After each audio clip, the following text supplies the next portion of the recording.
uthi uyisebenzise ngaso sonke isikhathi kugeza tandla ngemanti lahlobile lahambako uphinze usebenzise insipho ngaso sonke isikhathi. Uthathe isikhathi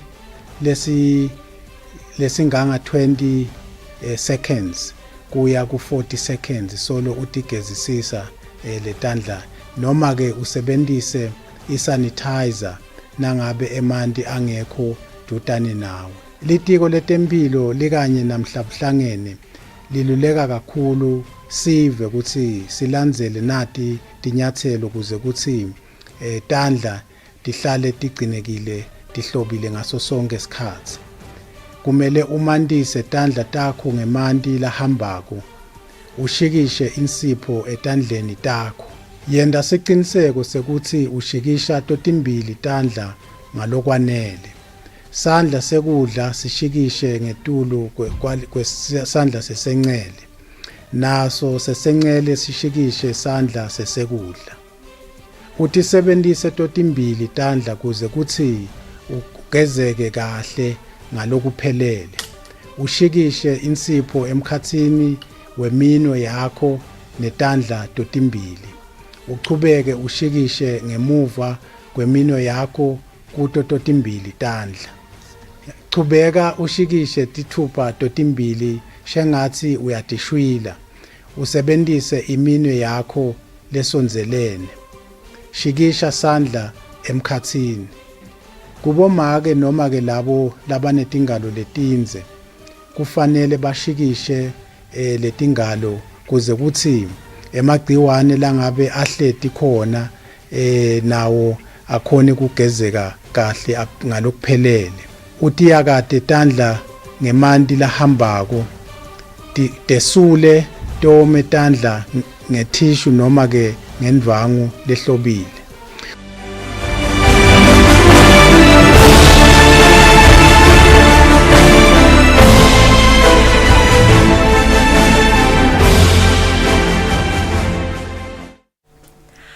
Welcome back, everyone.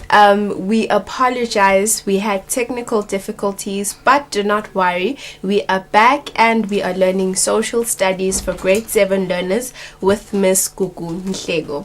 Ma'am, you may continue with your lesson. Okay. We ended up talking about the keywords that are being used in the lesson. We looked at nationalism, socialism, political party, formal education, intellectual, and colonialism. Looking at how the Africans wanted independence, we are saying by the 1960s, it was clear for everyone that Eswatini needed independence. So, as we know that they were colonized by the British, there were political parties that were formed. These political parties that were formed were Eswatini Progressive Party, which was led by J.J. Ngugu. There was also Eswatini Democratic Party, which was led by Dr. Sishai Ngumalo. And then Ngwane National Liberatory Congress, which was led by Ambrose Zwane. And the last one was Imbogodvo, which was led by King Sobhuza II. Those were the political parties that were formed. And in 1963, there were many discussions that were done between the British and the Swati leaders that took place. And then there was a delegation that was sent to Britain in 1963. And this delegation was going to discuss about the independence. Then in 1964, the first election took place, and in Eswatini and Imbogodvo National Movement won all the seats. And guess what? Who was the leader there? It was King Sobhuza II. Then that is where we get that on the 25th of April 1967, the flag of Swaziland was raised for the first time. And then that is where they discussed when will be the independence of Eswatini. And then after discussion, they came up with this date that the independence of Eswatini will be held on the 6th of September 1968. Okay, let's continue now. What do we mean by nationalism? When we are talking about nationalism, we are talking about the strong feeling by a group of people that they want to rule themselves. A feeling that everyone was sick and tired of being ruled by the foreign country, so they wanted to rule themselves. And now let's look at this other word, political party. When we talk about the political party, we're talking about a group of people who have the same idea on how to run a country. So which means when we're talking about a political party, we are talking about people who come together to discuss something which is common. And let's look at the formal education. When we're talking about formal education, we are talking about the process of education in which a person goes to school for a number of years, like what we are doing now. You are doing formal education because you have to finish the EPC. You have to take 7 years to finish the EPC so that you can have a certificate. That is formal education. So socialism, we are talking about a political system in a country in which all people in the society have equal opportunities and in which industries are owned by the community, not by few individuals. I think this one can be loved by everyone, whereby you share everything that you get. So we are talking about intellectual. We are looking at a person who is well educated and thinks very deeply. That is an intellectual. And colonialism, as we know, we are talking about the beliefs and the practices of a country which has colonies. So there is an impact of colonialism, as we spoke last time when we were talking about colonialism, that the Africans were not happy at all about what the European powers did by taking their land, by also introducing their language as an official language, and that made the Africans to force themselves into the language of their colonizers. So we are saying the impact of colonialism. The impacts of colonialism were very serious for the African countries and the people. The Africans felt that they have lost freedom. They couldn't do as they please. They couldn't do what they want. They couldn't do what they know. They had to follow what their colonial masters are telling them to do. Okay, we are saying Africans, the rise of African nationalism. So as we have said about nationalism, we are looking at the zeal or the strong feeling here, which means many Africans during the Second World War, in fact, many Africans fought in the war on behalf of their political masters or rulers. What does that mean to the Africans? It means the Africans didn't just go to the war just for accompanying their masters, but they were learning some things which will help them because they were also having that zeal of having their own independence. So many Africans, after the war, many Africans started to feel they want to be independent after the participation in helping their rulers in the war, which means they have learned some skills. They have learned some of the things, so they have the zeal saying, we can also have our independence from these colonial masters. So the strong feeling of wanting political independence then was called African nationalism. As I have said in the introduction, that between the 1950s and 60s of the Africans, they were also interested of getting their independence throughout the continent. I hope everyone was having the zeal saying, I just want to be free. I just want to do my own thing. I just want to continue with my culture. Let us look at what the role of formal education in African nationalism and independence. We are saying colonialists, they brought schooling and formal education to Africans. They did not have anything bad. There was nothing ill about bringing the formal education, and they did not know that Africans had this zeal of getting independence. So when sending them to school, they didn't know that there were some of the things that the Africans were learning from them. So they set the schools and universities in the colonies. And Africans, the African people, went to school for several years and they could learn how to read and write. If you can remember that Africans couldn't read and write, they were just used in staying in the field, looking after their flock and doing all those things. But after they have been taught how to read and write, I think everyone was interested in reading everything that he or she comes across. So they learned about things Europeans thought was important. That is history. So when we talk about history, we are talking about the study of the past and the geography and the theories about society that were completely different from their own. So some African people even went to school and universities in Europe. However, not all. Let's underline, not all.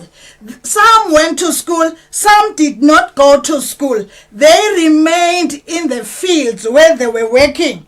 And some went to school and they had access to education during the colonial rule. Those who did could learn the same things the European were learning. And the Europeans were not aware that they were equipping the Africans in one way or the other. So when they came back with the idea of uniting, they came back, in fact, with the idea of uniting Africans to fight colonialism together. When they came back from those universities which were overseas, then they came with the idea of uniting the Africans to fight colonialism together.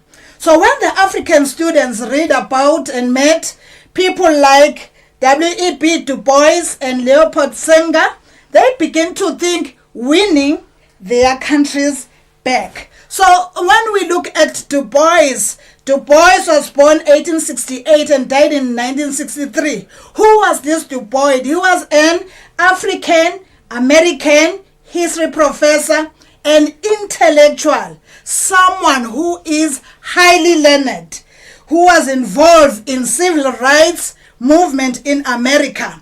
So the black people descended from African slaves were oppressed in the southern states of America. They did not have the freedom. Remember that everyone wanted to be free, as you also want to be free at home. When your parents are telling you to go and study, you are angry. You want freedom. So if the same applies with the Africans, they wanted freedom. So Du Bois encouraged people from Africa and America to stand up with pride and claim their freedom. They wanted them to stand up with pride and claim their freedom. So when we're looking at Senghor born in Senegal, he was an intellectual also, and he became the first president of Senegal in 1960. He studied and had several positions in France. He believed in socialism, but he did not have any strong anti-European attitude. So what he did, he spoke about problems faced by developing countries. So let us look at the aims. What are the aims of African nationalism?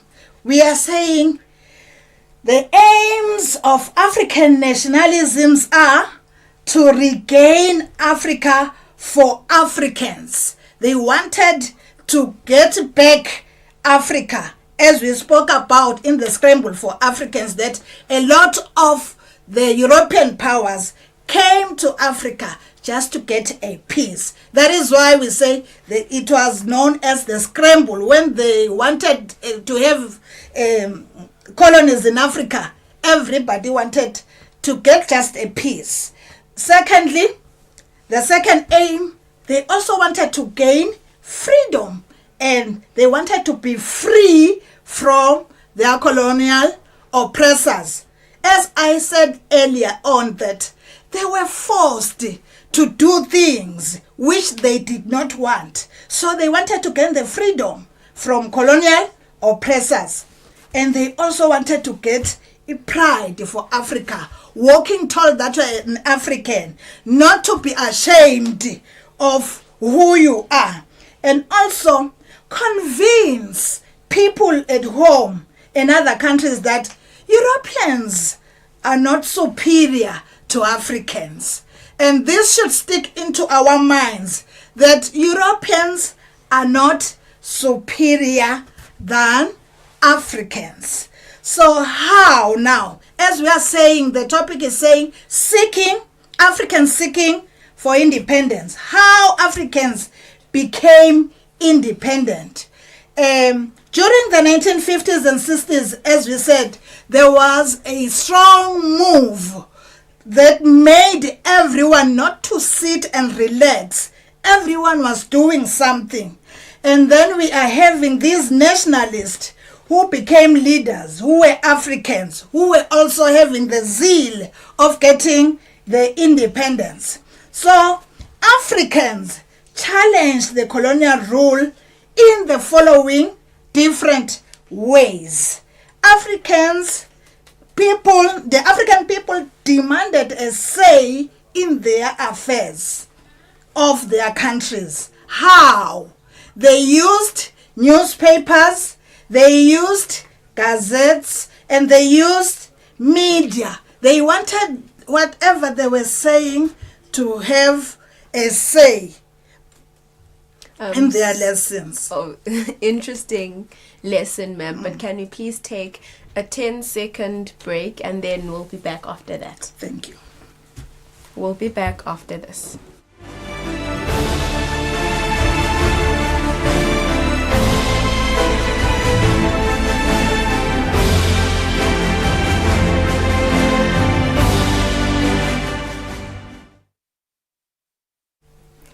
Welcome back, viewer at home. We can continue with our lesson. Ma'am, you may continue with your lesson. Thank you so much, Lerato. So let us look at the other point here. African leaders started their own political parties, as I have mentioned earlier on, that even Eswatini had their own political parties. ESD, Imbokodo National Movement. Those were the parties that were formed by the African leaders. African countries sent representatives to Europe to discuss about their independence. And they negotiated their independence with their colonial rulers. As I have said, that even Eswatini sent a delegation to London to negotiate peacefully, not fighting. And most African countries gained their independence through peaceful negotiations. They did not fight, except for some few countries in Africa, countries like Mozambique and Angola. Those, when they wanted their independence, they fought because their colonial masters couldn't allow them to have their independence freely. So in conclusion then, we are saying, dear learner, there are some of these questions that you have to look at. Explaining how formal education was an advantage to Africans to fight independence. So you can expect that after getting formal education, some African leaders like Kwame Nkrumah of Ghana, Jomo Kenyatta of Kenya, and Julius Nyerere of Tanzania. Those were the African leaders. They were the ones who tried to unite and help each other negotiate for their independence. And they were able to find out how people in other countries who were struggling with similar challenges went on with their negotiations. They were trying to help. They were trying to assist the Africans that it is not hard. We can do this without even fighting, through speaking softly and nicely with our colonizers. Whatever we are looking for, we will get it. And another question is that how do you think ideas of people such as Du Bois and Senghor helped African people? So they gave ideas on how to go about negotiating for independence. And lastly, list 3 aims of African nationalism. We are saying Africans needed to have their own country ruled by themselves, not colonial oppressors. So they claimed Africa for Africans. They also restore pride in Africa. They also help other people see that colonizers were not superior than Africans. And lastly, list 2 ways Africans used to gain their independence. We are saying Africans negotiated peacefully, and also they wrote petitions sent to their colonial masters or rulers. I hope viewers at home, you have enjoyed the lesson. Thank you. I'm sure the viewer at home really enjoyed the lesson. It was a very interesting lesson right there. But then there's a question, ma'am, from the viewer, and the question says, what does African American mean? What does African American mean? Okay, when we are talking about African American, it means that particular person is born from an American and an African. Since there were slaves that were taken from Africa to America, and then they got married, like the San and the Khoi in Southern Africa. So by African American, it means it's the mixture of the two. Okay, and then I'm not sure if we have time for this one, but one viewer says, please repeat the meaning of the keywords. So I'm not sure if we have time to repeat them. Okay, viewers at home, as we spoke about the key words, the terms that are used here, we are saying nationalism. We are talking about the strong feeling by a group, not an individual. It should be a group of people that they want to rule themselves than to be ruled by a foreign country. Intellectual is a person who is well educated and thinks very deeply. And also socialism is a political system in a country in which all people in society have equal opportunities, and in which industries are owned by community instead of few individuals. Thank you, Lerato. Okay, thank you very much, ma'am. It was a very interesting lesson, and I'm sure the viewer at home enjoyed today's lesson, and I'm hoping that you're going to join us again next time. Thank you, Lerato. Thank you, viewers at home. Okay, thank you very much, ma'am. Up next is my colleague Nogwazi, who is going to be presenting the next subjects for Form 3 learners. So Form 3s, do not go anywhere. We will be back after this.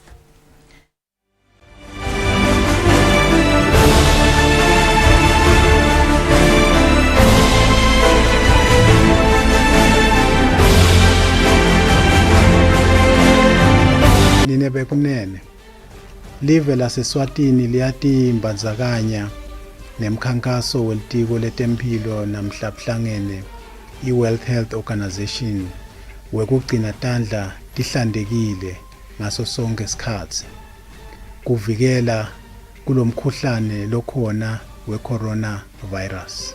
Tiningi ke tindlela longatisebentisa kutivikela kuleli gciwane le-coronavirus. Yinye yato lencomekako ukuthi uyisebentise ngaso sonke isikhathi kugeza tandla ngemanti lahlobile lahambako uphindze usebentise insipho ngaso sonke isikhathi. Uthathe isikhathi lesinganga 20 seconds kuya ku 40 seconds solo utigezisisa letandla, noma ke usebentise isanitizer nangabe emanti angekho dutane nawe. Litiko letempilo likanye namhlabuhlangene liluleka kakhulu sive ukuthi silandzele nati tinyathelo kuze kuthi tandla tihlale tigcinekile tihlobile ngaso sonke isikhathi. Kumele umandise tandla takho ngemanti lahambako, ushikishe insipho etandleni takho. Yenda siqiniseko sekuthi ushikisha totimbili tandla ngalokwanele. Sandla sekudla sishikishe ngetulu kwesandla sesencele. Naso sesencele sishikishe sandla sesekudla. Utisebentise totimbili tandla kuze kuthi ugezeke kahle ngalokuphelele. Ushikishe insipho emkhathini weminwe yakho netandla totimbili.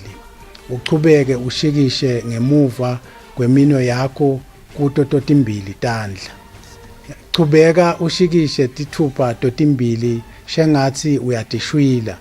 Usebentise iminwe yakho lesonzelene. Shikisha sandla emkhathini. Kubomake noma ke labo labanetingalo letinze kufanele bashikishe letingalo kuze kuthi emagciwane langabe ahleti khona nawo akhone kugezeka kahle ngalokuphelele. Utiyakade tandla ngemanti lahambako, tesule tome tandla ngetissue noma ke ngendvangu lehlobile. Uphindze usebentise itissue noma indvangu kuvala impompi. Yenda siqiniseko sekulahla itissue endzaweni lapho ingeke kube lula khona ukuthi umuntu ayithinze. Nawe ungahlala unetandla letihlobile njalo njalo.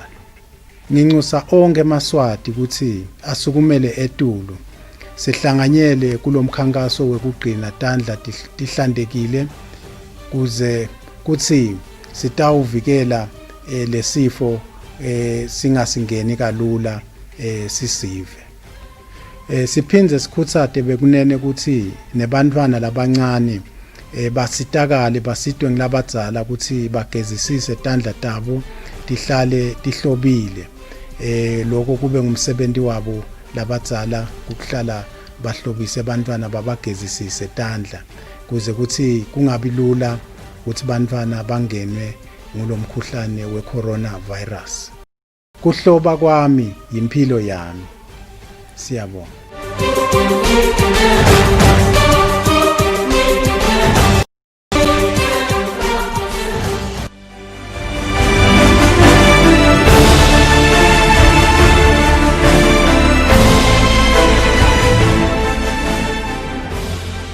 To our viewers, and a very good afternoon if you have just joined us. This is Eswatini TV, and you are still tuned in to Home Study. My name is Nogwazi Dlamini, and right now it's the Form 3's turn with English Literature, and already joining me in the studio is the English Literature teacher, Samugelisiwe Dlamini.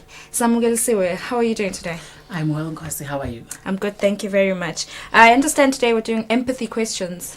Yes, my dear. It's one of my favorite types of questions. Okay. So I hope the learners are also going to enjoy today's lesson. What are you expecting your Form 3 learner to have learned by the end of this lesson? Okay. At the end of today's lesson, I expect that learners should be able to engage more imaginatively with any text that they're given. It could be a prose text or a drama text. I also expect that they should be able to capture a relevant moment, because empathy is about moments. Yeah. I also expect that they should be able to demonstrate knowledge of the character that they'll be empathizing with or imagining themselves as. And finally, I expect that they should be able to assume the appropriate voice of that given character.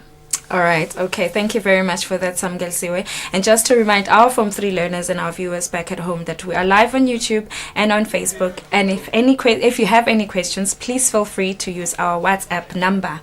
Without wasting any time, Samu, you may begin your lesson, please. Thank you very much, Nkosi. Before we get into looking at how best we can handle an empathetic task, my dear learners, I remember one of the questions that we handled at the beginning of the series was a question that asked what is an empathy or empathetic task or sympathy task.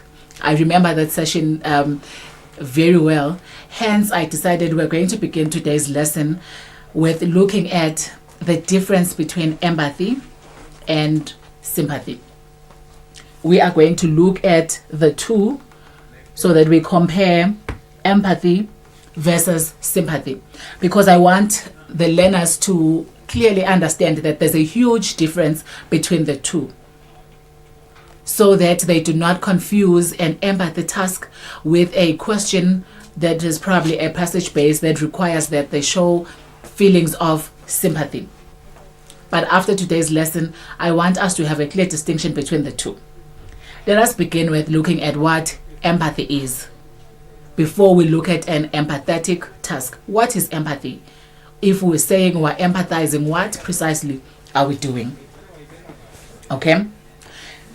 It is the capacity to understand or feel what someone else is experiencing. In other words, we are saying you get a clear picture of what is going on in that person's mind and emotional state. Also, we say empathy is the capacity to place oneself in another's position. Meaning, if you are at home right now watching these lessons, if you empathize with me, you are able to get into my shoes at this moment. Imagine what it feels like to be behind the camera at this moment. That is what we mean by saying getting into somebody's position. Don't think and look at me from a distance, but get into my position. If maybe you have a friend who has lost a mother, if you empathize with the person, you get into the shoes of that particular friend of yours and try to think, what is the person experiencing, or how does he feel at this particular moment? You are not detached from the person, okay? Experiencing emotions that match another person's emotion. We also call that what? We call it empathy. Meaning, if I am nervous at this particular moment, if you say you empathize with me, we expect that you should also feel nervous at this given moment. Do not exhibit a different feeling than the feeling that I would have at a given moment. If I have just won a lottery draw, I got 1 million. Imagine the excitement. Others would probably feel envy instead of them being excited. But if you empathize, you get the exact emotions that that particular person should have at that given moment. Okay? We also say to empathize is the ability to match another's emotions. Okay? I want us to note the word match. In other words, the emotions are not far from what this particular character would feel at that given point. The emotions, we can probably say, they are the same as the emotions that I would have at that given moment. If we know a particular character behaves in a particular manner, we expect that if you are empathizing, you feel the exact emotions that the character would feel. Coming closer home to our text that we study in literature, if we say you empathize with a particular character, imagine if you are Queen Ojola in the drama text, The Gods Are Not to Blame. If we say you are matching her emotions, imagine when she gives birth to her first child, the excitement that she has there. Hence, there's merriment in the palace. We don't want feelings of worry because there's nothing to be worried about at that particular moment. Okay? If we say you empathize, we say you are able to discern what another person is thinking. That is why I say this is one very exciting type of question for me, because creativity comes in handy here. Because in order for you to discern what another person is thinking, you need to know the text that you've been asked to utilize at that given moment. Then you play with the text, you create whatever thoughts you want to create at that given moment.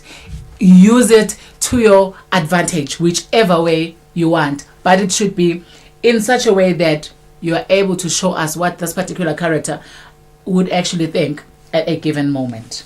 Okay? Also, we say you need to understand the emotional states of others. That is what we mean by empathy. Again, I want us to note, we said empathy is distinct from sympathy. I hope you notice as we're going through all of these bullets here that when we talk of empathy, there's no point whereby we have said you are far from what is happening, but we said you experience what the character goes through, you are in that person's position, you understand their thoughts, you discern their thoughts. Everything is in the character, not outside of the character. Now I want us to move on now and look at sympathy. What is sympathy then? So that we're able to tell the difference between the two.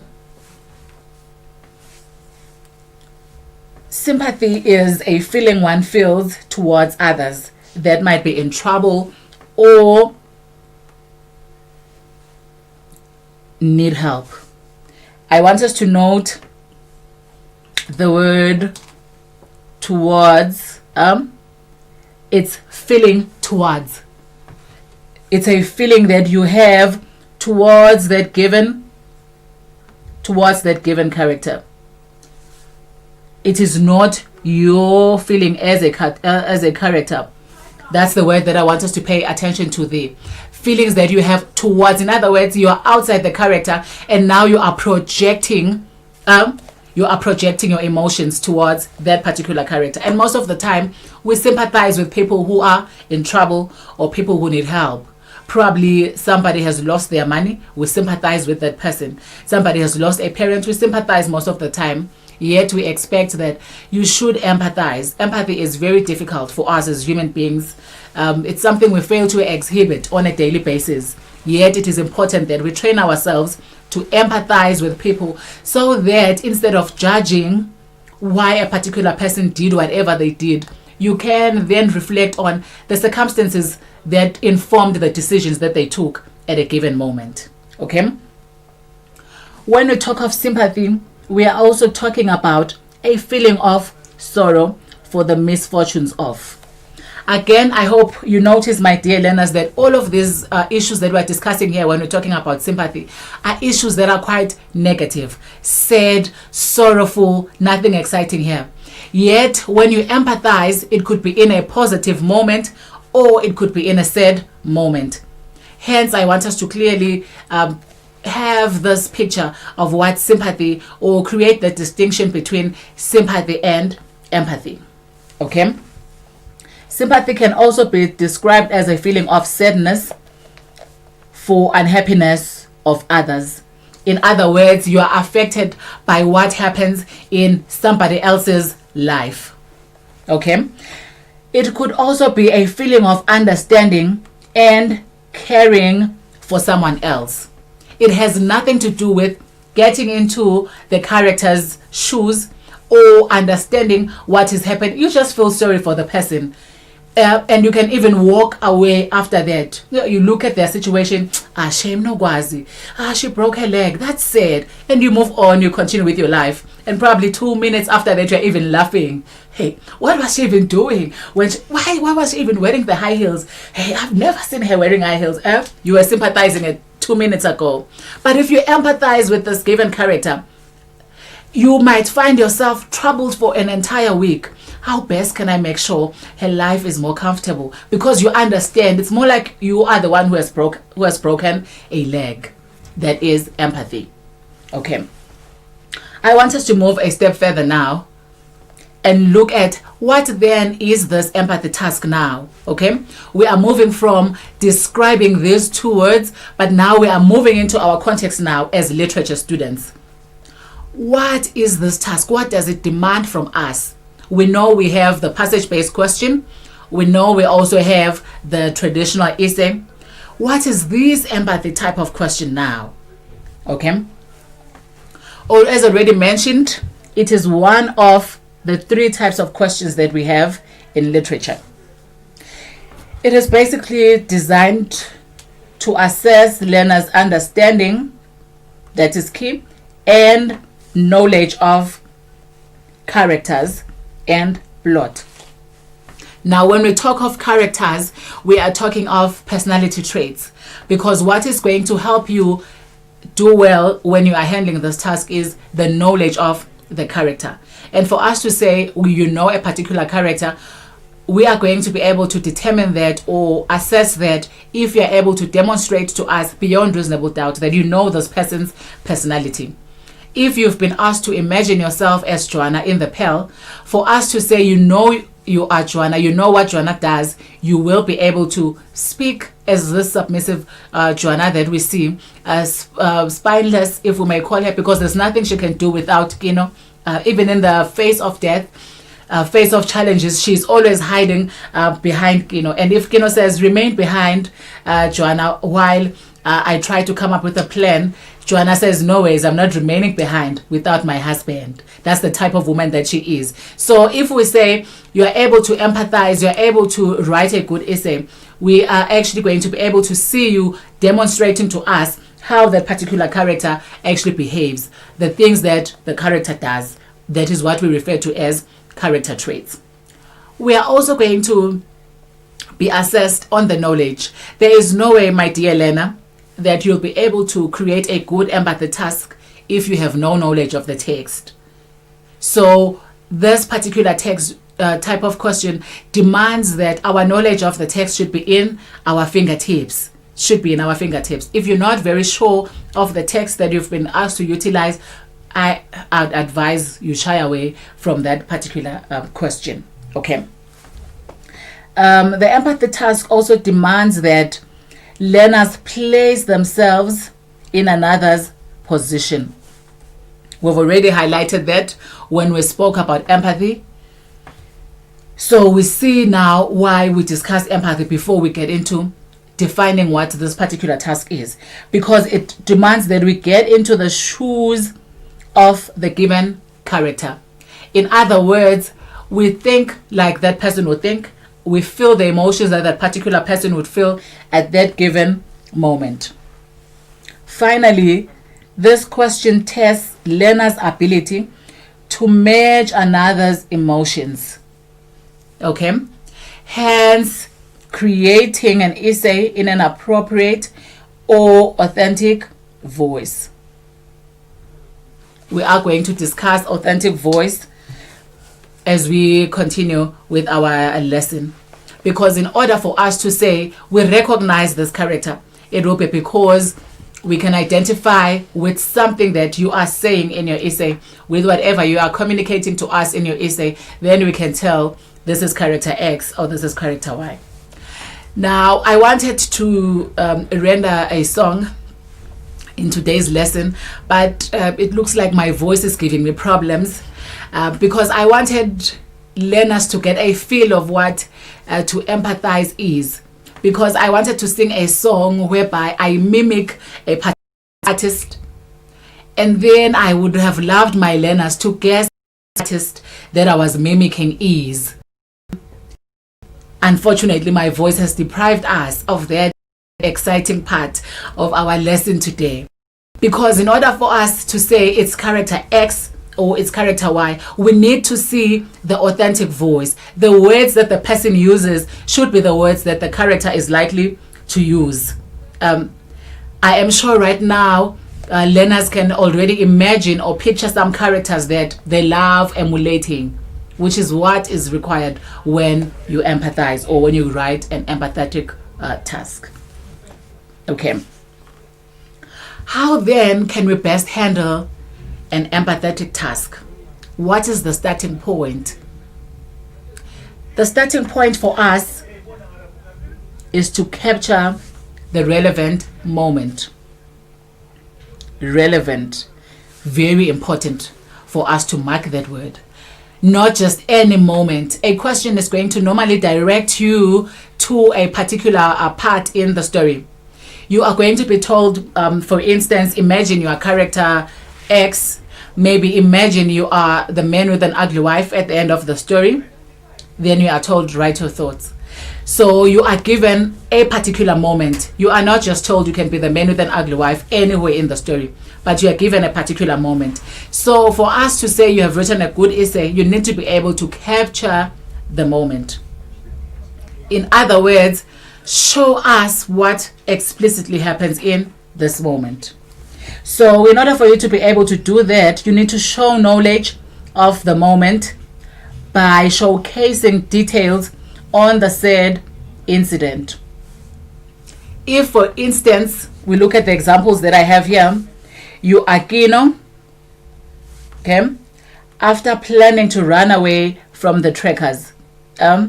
So we know the character is Kino, then this is our moment here. Planning to run away from the trackers. That is the moment. And at this moment, if you have knowledge of the text, we expect that you are filled with desperation. You desperately want to keep your pal safe. You desperately want to keep your family safe from the trackers also. You are filled with fear, you are filled with anxiety, you are filled with worry, because you know trackers are generally good with hunting. So you know they are very intelligent. You are not used to staying out in the wild. You have a home where you normally stay. So you know you need to try and think like the trackers to try and outwit them. So your emotions here will be filled with anxiety and fear. But again, we can move Kino to another moment and set another question. Probably we say, you are Kino the moment you see the trackers by the spring. I'm sure at this moment we note, dear learners, that the desperation will be at a very high peak now. Mounting desperation, it will be at the peak now. Because you can tell these trackers were supposed to have been lost because you tried to make sure you lead them astray with the false footprints, but they are seated by the well or the spring. So now you are worried as Kino. What's going to happen now? Which move am I supposed to make? Again, a Kino that you'll probably see at the beginning of the story is a very calm Kino, because there is nothing that frustrates Kino at that particular moment. So that is why we say it's very important to capture the moment. Show us beyond reasonable doubt that you know the moment that you have decided, or that the examiner has decided you are supposed to imagine yourself at. Another example that I have here, imagine you are Khalitebege in the story Heaven is Not Closed. After the missionary rejects your request to have him marry you to Ralokai. So we see the character again that we are supposed to imagine ourselves as Khalitebege. And then again we notice the moment after the missionary rejects your request to have him marry you to Ralokai. At this moment we see how hurt Khalitebege is. She's a devoted Christian, has committed all her life to serving God, serving the church, but now she's told, no ways. If you are marrying this unbeliever, there's no way we can facilitate that marriage, or there's no way we can allow you guys to get married in church. You get married to a non-believer, then heaven is closed to you. Imagine the shock, the hurt, the disappointment at this moment. Because she comes to the missionary so excited that I am getting my second blessed life. I am getting married. Imagine how excited she is. But now she's told, if you are marrying this non-believer, there's no marriage that's going to happen. So you should be able to capture the moment. Show us the appropriate feelings. Okay? Bring out the appropriate atmosphere. When we talk about atmosphere, we refer to issues such as feelings, emotions, or mood. That is the atmosphere. There's actually no way we can separate the moment from the atmosphere. Because if we say, you are, like this example that I have here, Baba Fakunle, on your way back to Oyo. I'm sure we remember the moment, Baba Fakunle, as he goes back to Oyo. I'm sure there's the moment that we remember very well. It occurs after the confrontation or clash with Odewale. Obviously, we expect the atmosphere here, my dear Lena, to be a very tense one, because they have just had a heated exchange of words, to the extent that Odewale's bodyguards have even manhandled Baba Fakunle, who is a very, very old man and a respectable one also, because he's an all-knowing man. He's a seer. He's a diviner. If it were in our days, would probably be referring to him as Major 1 or Major 2 or Prophet X or Y, whichever ones that people use nowadays. So that's how important Baba Fakunle is. But if it gets to the extent whereby Odewale even forgets the value of Baba Fakunle to the extent that his bodyguards can manhandle him whichever way, you can imagine now, if the question says, imagine you are this man who has been manhandled. Imagine you are this man who has been called here, because we need to remember Baba Fakunle didn't just come on his own accord, but the people of Kutuja were in suffering. So they had to call upon the gods, find an answer.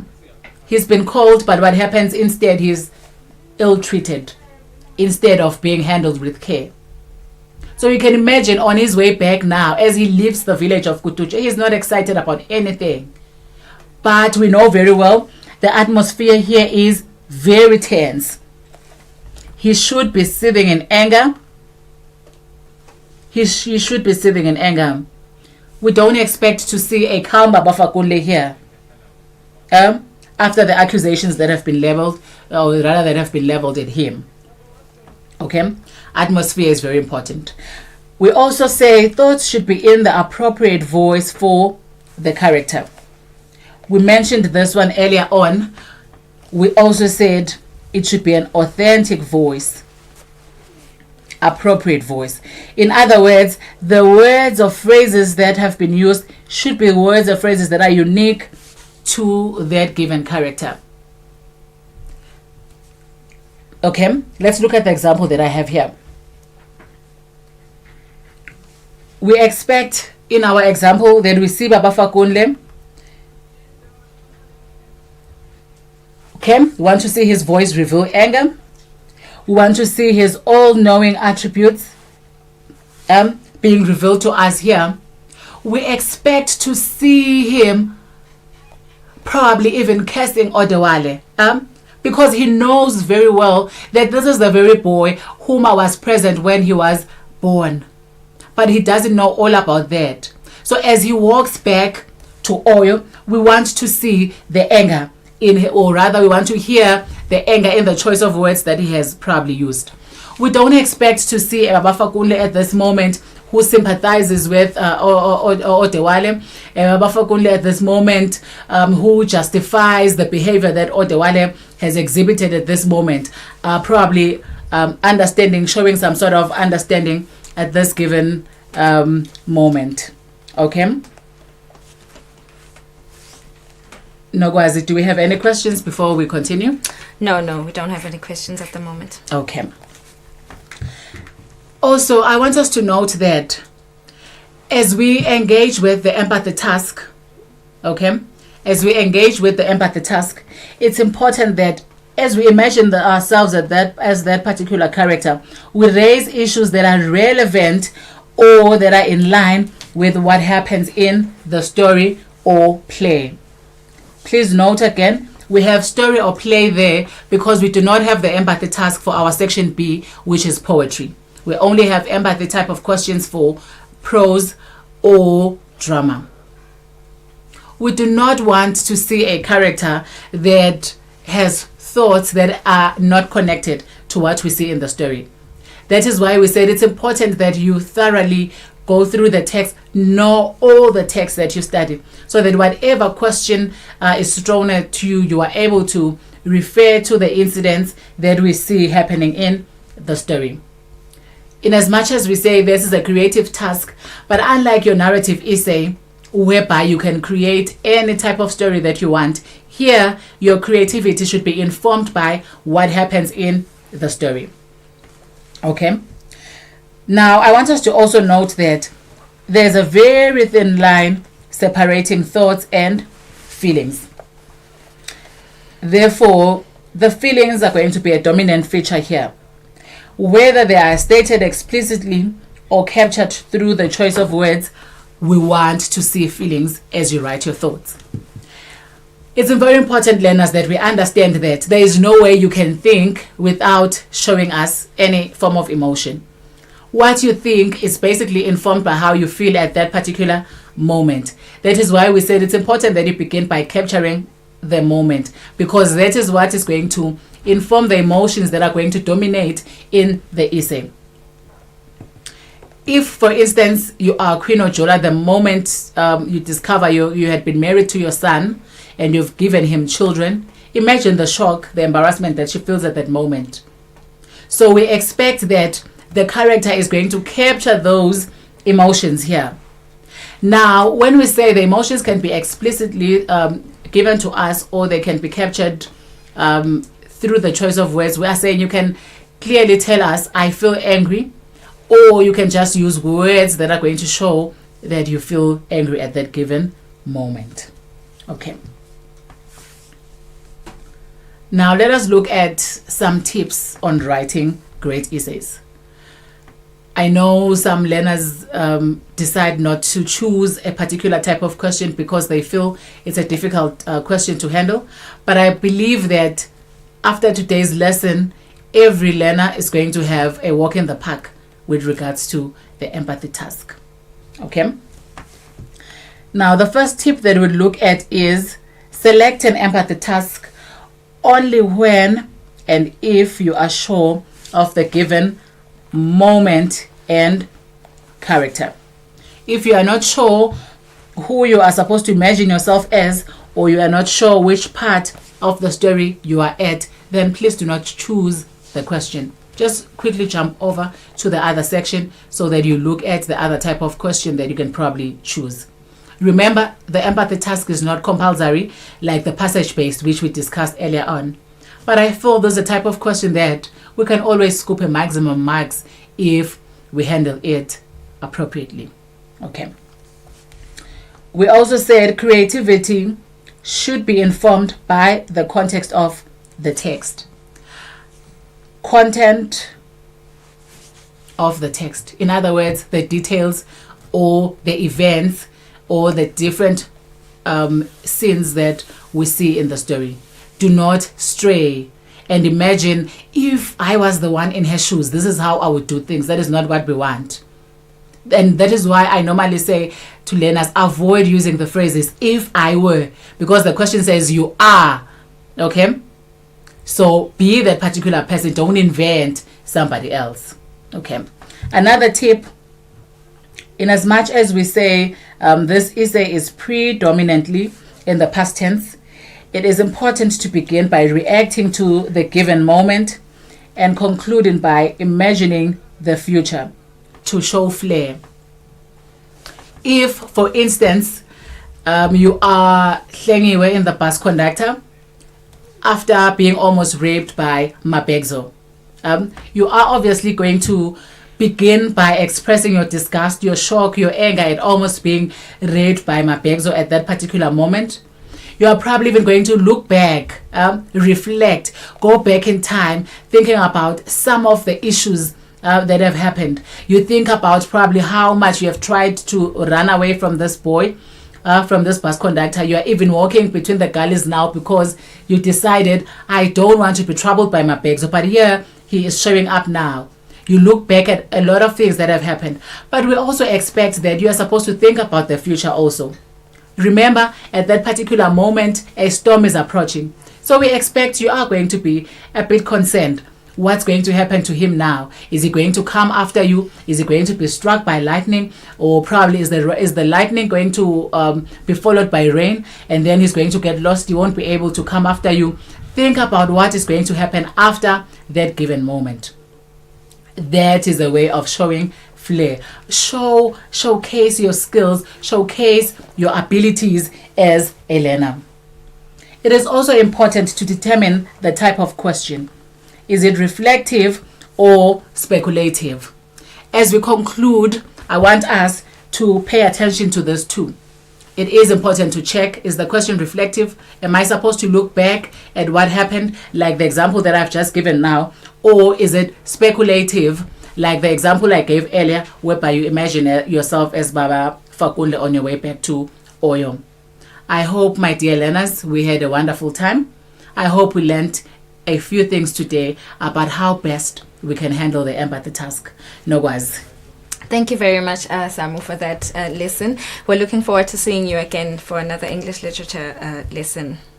Thank you very much. All right. Cool. Form 3s, please do not move an inch. Lerato will be right back with the Form 3 additional mathematics lesson with Mfundo Gama. We'll be right back after this.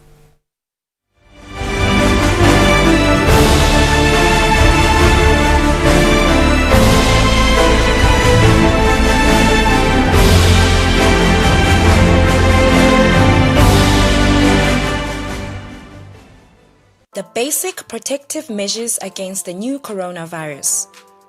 Wash your hands frequently and thoroughly with soap and water, or use alcohol-based hand rub. Maintain social distancing. Maintain at least 1 meter distance between yourself and anyone who is coughing or sneezing. Avoid touching eyes, nose, and mouth. Hands touch many surfaces and can pick viruses. Once contaminated, hands can transfer the virus to your eyes, nose, or mouth. From there, the virus can enter your body and make you sick. Practice respiratory hygiene. Make sure you and the people around you follow good respiratory hygiene. This means covering your mouth and nose with your bent elbow or tissue when you cough or sneeze. Dispose the used tissue immediately. If you have fever, cough, and difficulty breathing, seek medical help early. Stay home if you feel unwell. Follow the directions of your local health authority. Stay informed and follow advice given by your healthcare provider.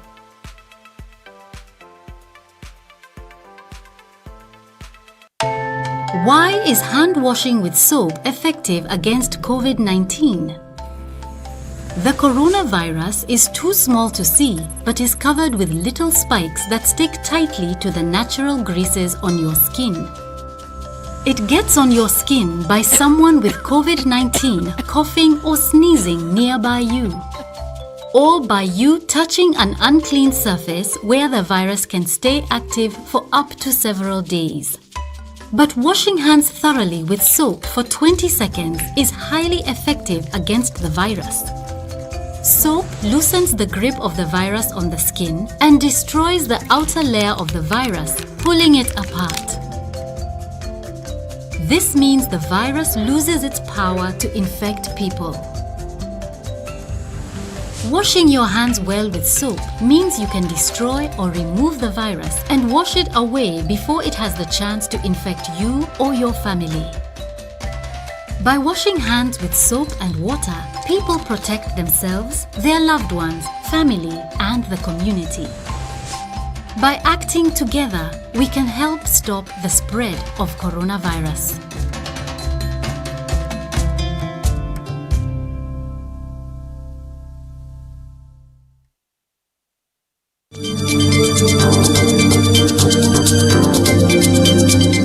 When we talk of screening, basically, this is a preventative measure of finding out if there's any problem that may present as a result.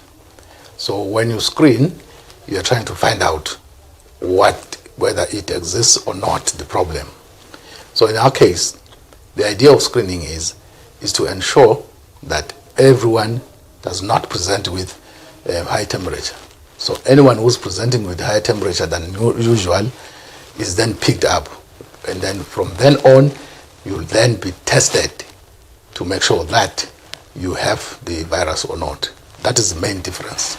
Eswatini sibambisene kulwa nekwanza kuligciwane le-corona.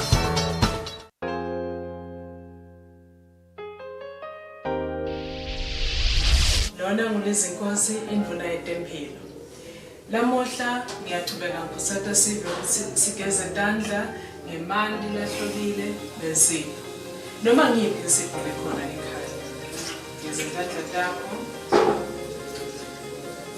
Ngasho isitandla takho utigeza yonke indzawo.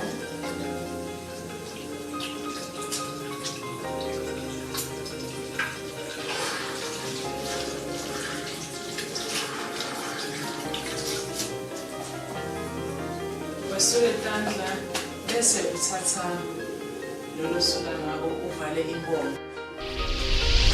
Kuhloba kwami impilo yami. Siyabonga.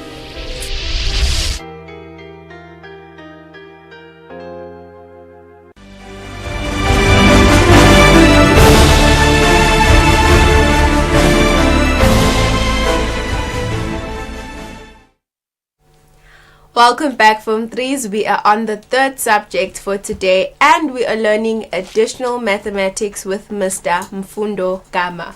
My name is Lirato Mavilisa. The topic for today is trigonometry. Interesting topic, I think. A very good afternoon, sir.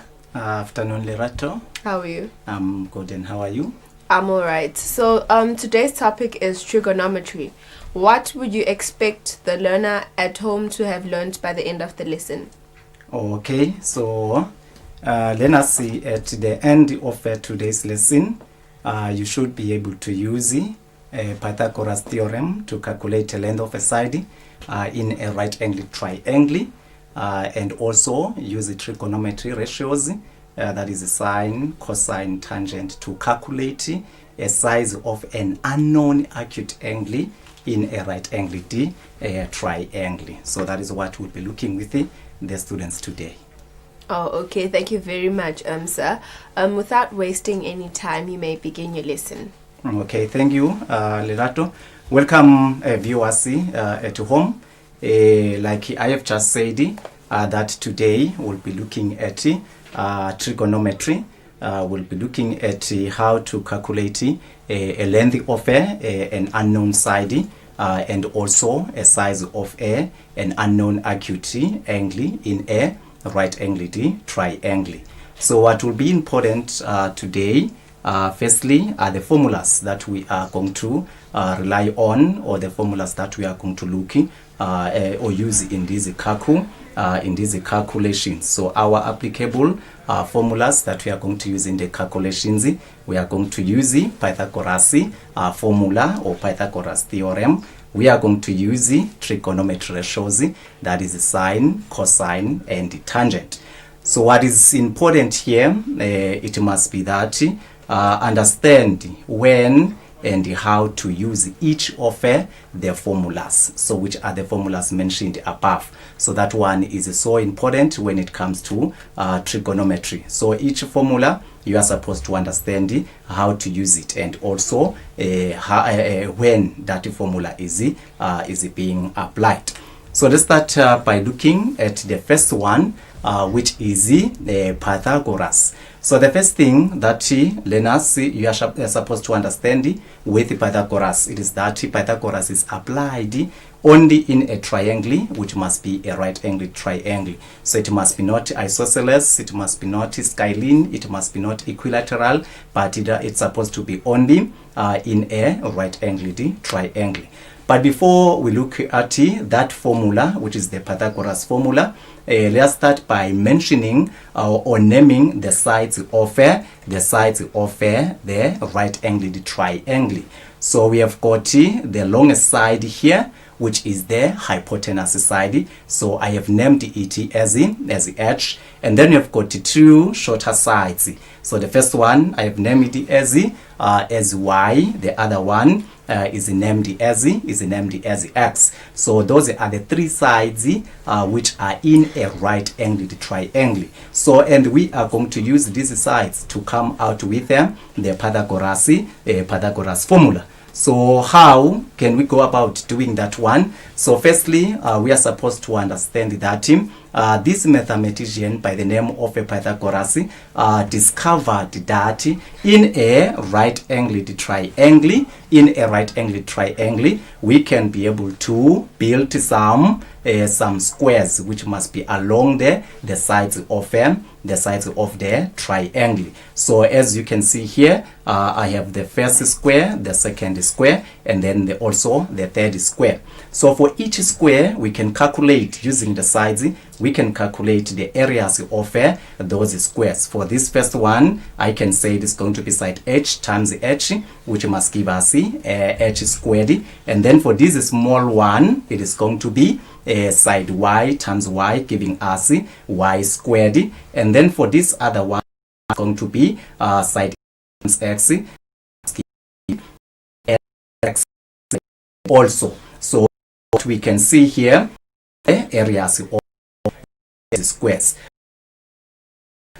Then the areas of these squares that we see here, they are related. So that is one point that is very, very important. So how are these areas related? They are related in a sense that the area of the bigger square, which must be the H squared in this case, is equals to the sum of the two areas, so which must be X squared plus the Y squared. So that one then gives us what is called the Pythagoras formula. So we can simply say Pythagoras formula, it must be the formula where we can say it is supposed to be, that is the formula, it must be the hypotenuse squared is equals to the sum of the areas of the two sides. I mean, it must be hypotenuse squared is equals to the sum of the squares of the two shorter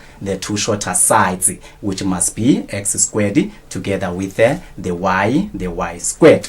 So as now we have this formula, which is the Pythagoras formula, let us see how can we then use the formula to calculate a length of a side in a right-angled triangle. So these are the important points. So firstly, understand that Pythagoras is used only in a right-angled triangle. I will emphasize on that one. And then secondly, it is supposed to be used once there are two sides which are given. So once there are two sides which are given, and then you want to find that one unknown side. So let's see with them the example that I have right here as my first example. So in the triangle PQR, we are being asked to find what is going to be the length of the QR. So the first thing that you are supposed to note, it is that our triangle is a right-angled triangle, and then we are given two sides, so which must be the hypotenuse side together with one short side. So as we are given the two sides, then we can be able to calculate the length of QR using the Pythagoras, because we have said Pythagoras is applied once there are two unknown sides and given sides, and then you want to find one unknown side. So using that formula, we can substitute and say our hypotenuse here, it must be the PR being squared, and then the first short side, it must be PQ being squared, and then the next other short side, it is QR also being squared. So as you substitute on the formula, it is important that you substitute the sides correctly. So the next thing, it is to use the given values. We have our hypotenuse as 7 centimeters. that one is going to be squared. We have our short side, which must be 4 centimeters. That one again, it is going to be squared. So our unknown is the side QR being squared. So to work out, it must be 7 centimeters squared, give us 49 centimeters squared. And then 4 centimeters squared, it must give us 16 centimeters squared. So then we have our QR squared there as still the unknown side. So after that, we are supposed to make the QR the subject by collecting like terms. So which must be 49 minus the 16 centimeters squared, giving us 33 centimeters squared is equals to the QR squared. So now what is important, it is to find what is going to be the QR. So to make QR the subject from the QR squared, we can introduce a square root both sides, which must be the square root of QR squared, and also equals to the square root of the 33 centimeters squared. So our answer to that one, it must then give us 5.74 centimeters. So that is how we can calculate the length of that QR using the Pythagoras formula. So always understand that Pythagoras formula, it is used to calculate the length of a side once there are two given sides and then there is one unknown side. So let's look to the next formula now, which must be using trigonometry ratios. So trigonometry ratios, they are also used in a right angled triangle. So in this case, what is going to be different with trigonometry ratios from the Pythagoras, it is that trigonometry ratios, they involve an angle in the calculations. So before we look at the different trigonometry ratios that we have, what is important in trigonometry ratios, it is you, learner, being able to name the sides of the right angled triangle. So that one is very, very important. So be able to name the sides of the right angled triangle. So as I name the sides here, the first thing that you are supposed to note, it is that it is going to be the angle which is marked. So our angle marked here, it is angle ACB. It is marked as theta. So then after that, we can say to name the sides, the longest side, we know that we have said that one is the hypotenuse. So which means our AC is the hypotenuse. And then we've got the two shorter sides now, which we are supposed to be able to name them. So we have the shorter side, which is next to the acute angle. So which must be our angle ACB. So that side which is next to the acute angle, that is our angle ACB. So that one is called an adjacent side. So you'll understand that adjacent means next to. So it must be next to our theta. So our theta, it is the angle ACB. So which means the adjacent side, I can name it as the side BC. So then the other shorter side, now it is the side which is facing our angle that is marked there. So that side, it is called the opposite side. So adjacent side, it must be the side next to the angle marked, and then opposite side, it must be the side which is facing the angle that is being marked. So please note, learners, that these two sides, which must be the two shorter sides, they rely on the angle that we are talking about. So which means if now I can change the position of the theta, you remember that in the last time, normally in the previous example, it was the angle C, but now it is angle A. So with this angle A as our theta, we can say the hypotenuse side, it is going to be the longest side, which must be the AC, and then the adjacent side now, which must be the side next to our theta, that one is called the adjacent side, that is going to be our AB. So the opposite side of that new theta, it is going to be the side BC. So adjacent means next to the marked angle, and then opposite, it must be facing the marked angle. So that one, it is important before we use the trigonometry ratios. So then we are going to use those sides to come out with trigonometry ratios. So how we are going to use two sides and then express them in a fractional form to express the angle which is marked. So that is our angle theta. So we have got three different trigonometry ratios.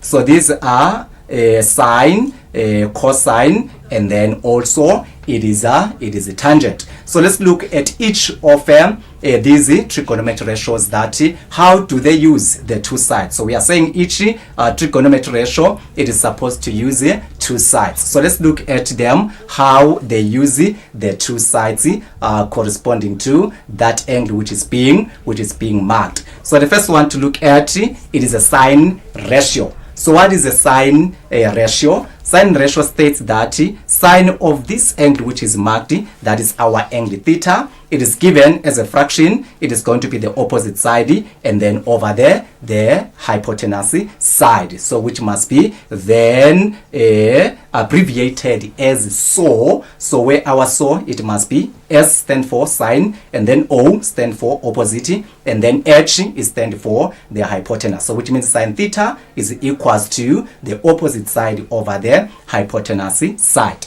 So the next one ratio to look at before we use it, it is going to be the cosine ratio, where cosine ratio, it must be the cos of this angle, so which must be our angle theta here. It is given by two sides. So which are those two sides? It is going to be the adjacent side together with the hypotenuse side. So then we can abbreviate that one and say it is going to be the CA, so which is cos is equals to adjacent over the hypotenuse. So our next ratio, which is the third ratio now, it is the tangent ratio. So where tangent ratio states that for this given angle, we can say the tan of that angle is given by the opposite side of that angle, and then divided by the adjacent side of that angle. So that one we can abbreviate it and say it is going to be the TOA. Tan is equals to opposite over adjacent side. So that one is very, very important. So if you want to remember easily, we can use this mnemonic device here, where we can say it is going to be SOCA TOA. So but that SOCA TOA, it must have a meaning there, that so is for sine, and then CA is for cosine, and then TOA, that one is for tangent. So then how can we then use the formulas, which must be the trigonometry ratios? But before we use them, please understand that a calculator, it is going to be important here, which must be your scientific calculator, and here are some important buttons that you are supposed to be able to punch them. So firstly, on the screen of the calculator, make sure that your calculator, it has a DEG. So the DEG means that is going to be degrees. So how do you go about getting that DEG? So you are supposed to punch the button DRG until your calculator shows that DEG mode in the screen at the top there. So the next button which is important is the second function button. The next other one is the sine, the cosine, and then the tangent, since we are looking at trigonometry ratios. So those three are important in the next example. So our first example that we have to use the trigonometry ratios to calculate a size of the angle as per our objective that we have stated there. We are given that triangle XYZ. So in this triangle XYZ, they are saying to us calculate what is going to be the size of angle XYZ. So which must be this angle there. So how do you go about finding that unknown angle? So the first thing that you are supposed to do, firstly, it must be to identify the angle that you want to get. So our unknown angle, it is the angle XYZ. So the next thing now, it is to choose two sides. Choose two sides which you are going to use them in the trigonometry ratios. You have noted that trigonometry ratios, they are always expressed in terms of two sides. So therefore, to use the trigonometry ratios, it means now to find that angle, we are supposed to choose two sides. And then luckily for us, our sides, they are already given. So we have a side YZ, which must be 7 centimeters, and that one is the hypotenuse. So we have side XY, which is equals to 3 centimeters. That one is the adjacent side. So after being able to name those sides, as we have just named them here, so the next thing now, which is point number 3, it is to identify the appropriate trigonometry ratio to use. So that trigonometry ratio you are going to use now, it must be in terms of the two sides. So what are our two sides? Our two sides is a hypotenuse and then adjacent side. So which means the ratio that we are going to use, it must be in terms of the hypotenuse and together with the adjacent side. So then after that, we can say the mnemonic that we have is so katoa. Then the ratio to use it must be the car ratio. Can we please take a quick infomercial? We'll be back after the infomercial. Is that okay? Okay, it's fine. Okay. Form 3s at home, can we please take a quick infomercial? We'll be back after this.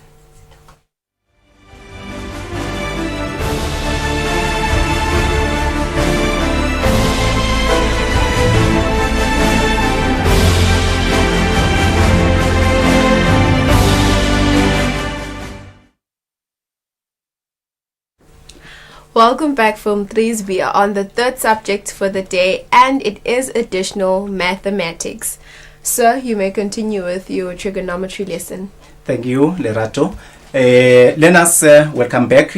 So we were finding our angle XYZ on this example that we have here. So we have chosen two sides and we have named them so as a hypotenuse and the adjacent. And then we were saying now what is going to be the appropriate ratio that we are going to use. And I stated that it is going to be a ratio that is in terms of the two sides, which is the adjacent side and the hypotenuse side. So that ratio, it must be ratio cosine. So that is why we can say cos theta is equals to adjacent side over the hypotenuse side. So cos theta is equals to adjacent side over the hypotenuse side. That is our car. So since we have got the three sides adjacent and the hypotenuse. So in substituting there, we can say our theta, it is XYZ, that is our unknown angle, and then the opposite side is 3 centimeters, then the hypotenuse side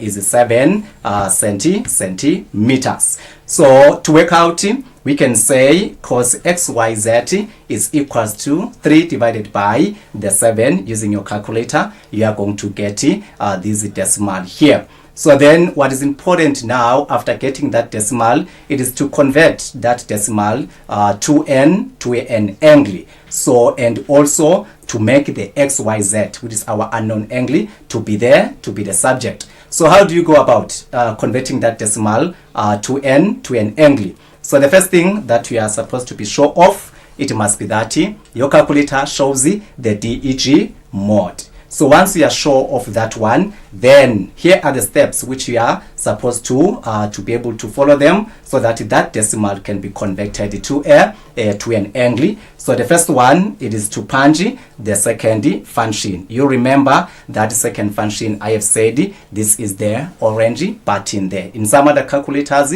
you may find that it is written as a shift. So after punching that second function, the next one is to punch the cos, and you are going to notice that your calculator, it is going to give you an inverse of the cos, which is the cos to the power minus 1. So once you have that inverse of cos, that is the cos to the power minus 1, then the next thing now, it is to involve the decimal, so which must be punched the decimal that we have. So our decimal, it is that one, and then after that you say equal. So as you do that one, you are going to get a value which is going to be XYZ is equals to 64.6 degrees. So that is how we can calculate the size of that angle. So let's look with this second example here. Calculate what is going to be the angle marked X. So our angle now, it is this angle which is marked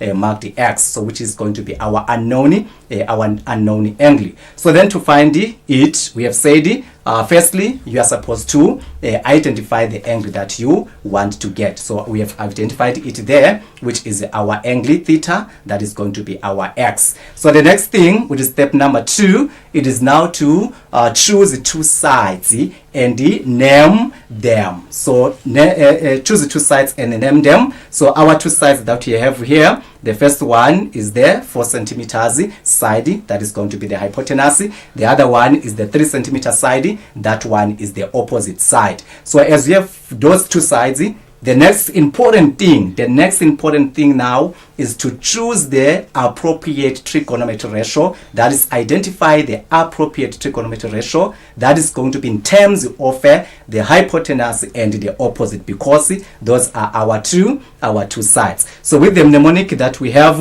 it is that so ka toa. So which one is in terms of hypotenuse and opposite? You can say that it is going to be the sine ratio. Hence, then to calculate the size of the angle, we are going to use the sine ratio, that is sine theta is equals to opposite side over the hypotenuse side. Sine theta is equals to opposite side over the hypotenuse side. So substituting here, we can say our theta is the unknown angle X, and then the opposite side is 3 centimeters.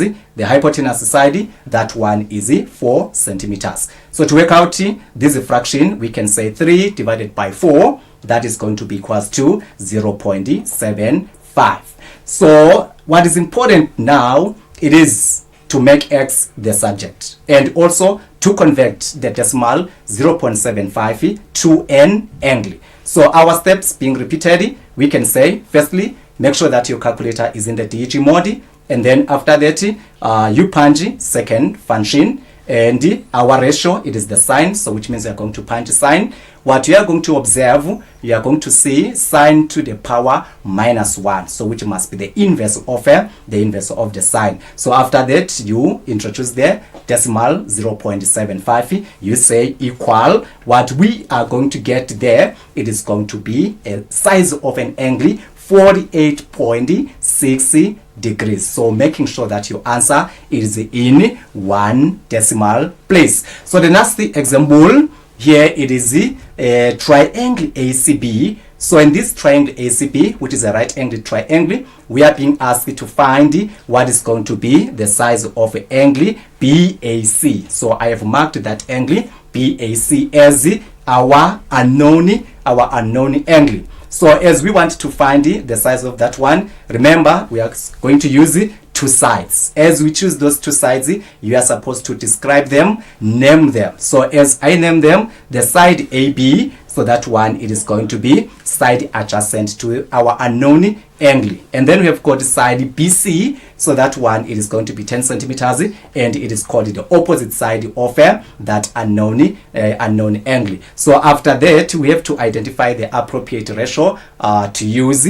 As we identify the appropriate ratio, it must be in terms of adjacent and the opposite side, so which means that is going to be the TOA. So using the TOA ratio, we can say tan theta is equals to opposite over the adjacent, and then we substitute our opposite is 10 centimeters, our adjacent is 6 centimeters. So then 10 divided by 6, it must give us this decimal. So which is the decimal that is going to give us the angle BAC? How? By making sure that you punch second function, then tan to the power -1. That is what you are going to get. You introduce the decimal after that. That is decimal 1.66667. So then you say equal. The answer that you are going to get, it is going to be 59.0 degrees, making sure that your answer is in 1 decimal place. So that is how, learners, we can use Pythagoras to calculate a length of a side, and also we can use trigonometry ratios to calculate a size of an angle. I am sure that you did enjoy what I said today right here. Thank you very much, sir. It was a very interesting lesson. But before we end the lesson, there's a question from the viewer. And the question says, how do you find an adjacent and opposite when the angles are not labeled? Okay, that is a very good question.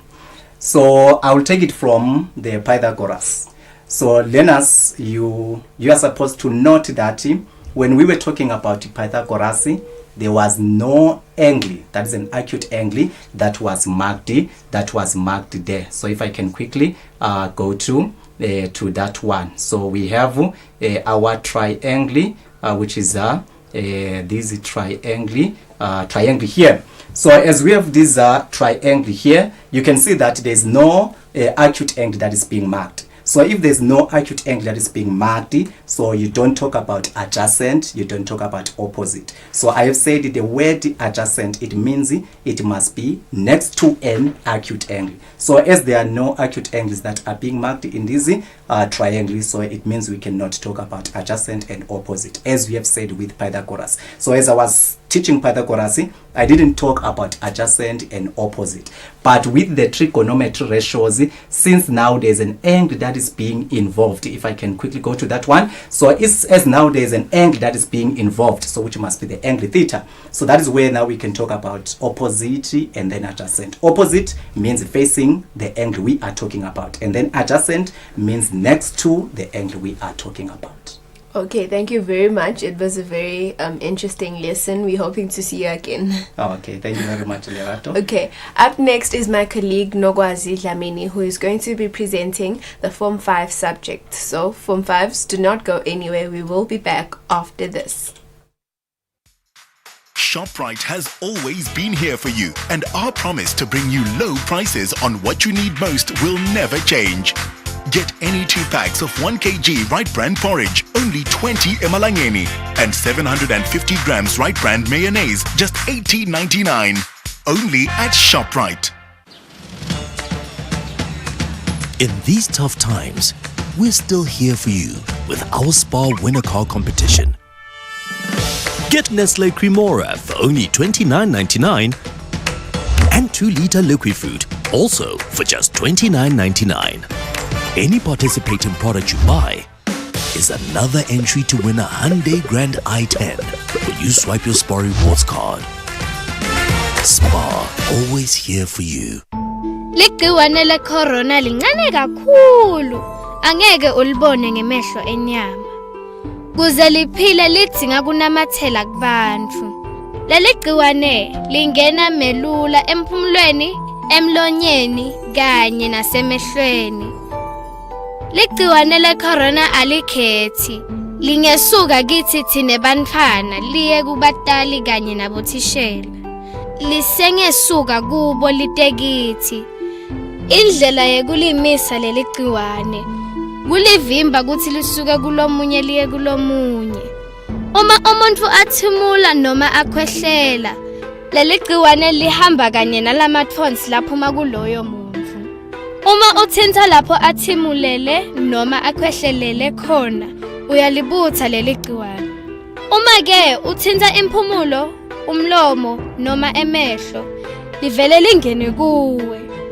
Ngakho ke umthetho wokuqala, umthetho lomkhulu, geza tandla takho ngemanti lagijimako nangensipho njalo njalo.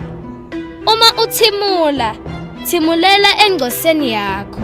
Ungaqala ufake imino emphumulweni. Dikhweshise kulabanye bantfu ngesigaba lesiyimitha. Kepha lokusebenta kangcono kakhulu, uhlale ekhaya. Uma sihlala emakhaya, leli gciwane alikhoni kuhamba. Eswatini sibambisene kulwa nekwanza kuligciwane le-corona. Why is hand washing with soap effective against COVID-19? The coronavirus is too small to see, but is covered with little spikes that stick tightly to the natural greases on your skin. It gets on your skin by someone with COVID-19 coughing or sneezing nearby you, or by you touching an unclean surface where the virus can stay active for up to several days. But washing hands thoroughly with soap for 20 seconds is highly effective against the virus.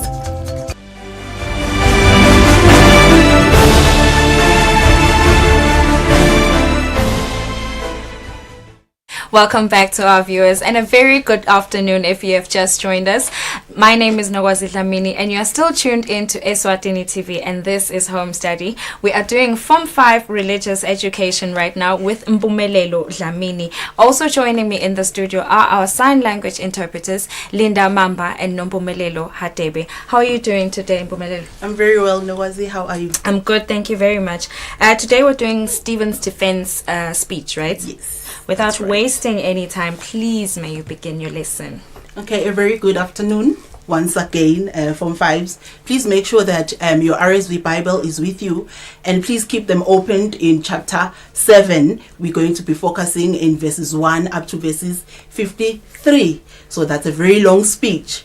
So now the rationale for today's lesson, it is for you, my dear Form 5, to understand that this speech was actually Stephen's defense against the accusations that were laid against him. Now you will remember that on Wednesday I discussed with you the